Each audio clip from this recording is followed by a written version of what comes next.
आपने अक्सर देखा होगा कि जो भी इंसान दिल का बहुत साफ होता है, जिसने कभी बुरे कर्म नहीं किए, उसके साथ हमेशा बुरा होता है। मगर ऐसा क्यों होता है? अच्छे इंसान को ही क्यों बुरा वक्त झेलना पड़ सकता है? अधिकतर लोगों को इसके पीछे का रहस्य नहीं पता होगा। इसलिए आज हम आपको बताने जा रहे हैं कि ऐसा क्यों होता है। इसका वर्णन भगवत गीता में भगवान कृष्ण ने किया है। भगवत गीता एक ऐसा ग्रंथ है कि उसमें इंसान के मन में उठने वाले हर सवाल का जवाब मिल जाता है।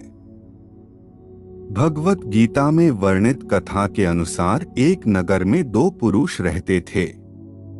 पहला व्यापारी जो बहुत ही अच्छा इंसान था, धर्म और नीति का पालन करता था, भगवान की भक्ति करता था और मंदिर जाता था। वह सभी तरह के गलत कामों से दूर रहता था। वहीं दूसरा व्यक्ति जो कि दुष्ट प्रवृत्ति का था, वो हमेशा ही अनीति और अधर्म के काम करता था। वो रोज मंदिर से पैसे और चप्पल चुराता था, झूठ बोलता था और नशा करता था। एक दिन उस नगर में तेज बारिश हो रही थी और मंदिर में कोई नहीं था। यह देखकर उस नीच व्यक्ति ने मंदिर के सारे पैसे चुरा लिए और पुजारी की नजरों से बचकर वहां से भाग निकला। थोड़ी देर बाद जब वो व्यापारी दर्शन करने के उद्देश्य से मंदिर गया तो उस पर चोरी करने का इल्जाम लग गया। वहां मौजूद सभी लोग उसे भला बुरा कहने लगे। उसका खूब अपमान हुआ। जैसे तैसे वह व्यक्ति मंदिर से बाहर निकला और बाहर आते ही एक गाड़ी ने उसे टक्कर मार दी। वो व्यापारी बुरी तरह से चोटिल हो गया।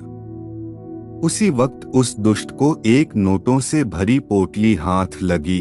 इतना सारा धन देखकर वह दुष्ट खुशी से पागल हो गया और बोला कि आज तो मजा ही आ गया।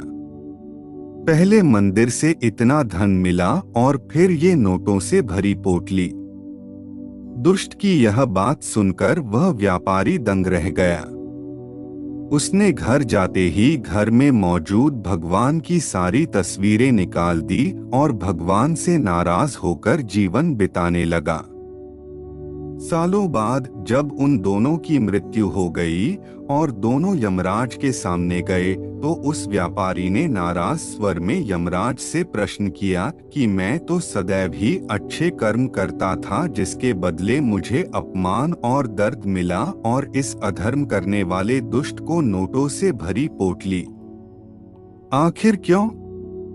व्यापारी के सवाल पर यमराज बोले, जिस दिन तुम्हारे साथ दुर्घटना घटी थी वो तुम्हारी जिंदगी का आखिरी दिन था, लेकिन तुम्हारे अच्छे कर्मों की वजह से तुम्हारी मृत्यु एक छोटी सी चोट में बदल गई।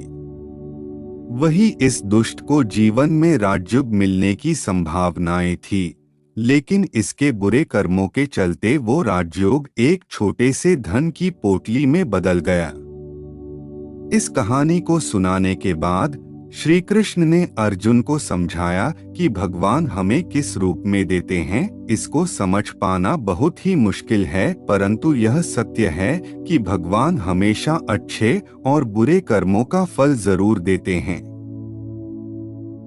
व्यक्ति को चाहिए कि जीवन में आने वाली परेशानियों जी घबराना नहीं चाहिए और व्यक्ति को सदैव अच्छे कर्म करना चाहिए, क्योंकि उसका फल किसी न किसी रूप में जरूर मिलता है।